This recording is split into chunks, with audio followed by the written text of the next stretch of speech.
আগামী 2 সপ্তাহের মধ্যে ইরানের বিরুদ্ধে চূড়ান্ত বিজয় ঘোষণা করা হতে পারে বলে আভাস দিয়েছেন যুক্তরাষ্ট্রের প্রেসিডেন্ট ডোনাল্ড ট্রাম্প। সাউথ ক্যারোলাইনার সিনেটর লিন্ডসে গ্রাহামের সমর্থনে আয়োজিত এক সমাবেশে ভার্চুয়ালি বক্তব্য দিয়ে তিনি এই মন্তব্য করেন। ট্রাম্প বলেন, যুক্তরাষ্ট্র ও ইরানের মধ্যে বর্তমানে আলোচনা চলছে এবং তেহরান একটি ভালো চুক্তিতে পৌঁছাতে আগ্রহী। তার দাবি, ইরান যুক্তরাষ্ট্রের শর্ত মেনে নিতে প্রস্তুত এবং পরমাণু অস্ত্র না রাখার প্রতিশ্রুতিও দিতে রাজি।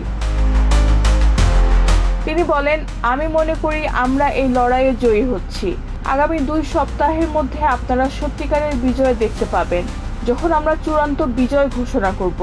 এটি খুব শীঘ্রই ঘটবে।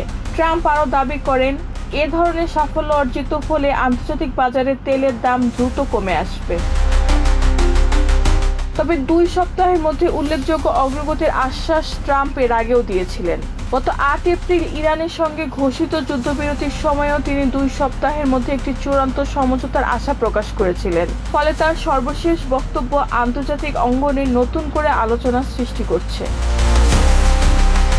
রেহানা বেগম, প্রজন্ম 24।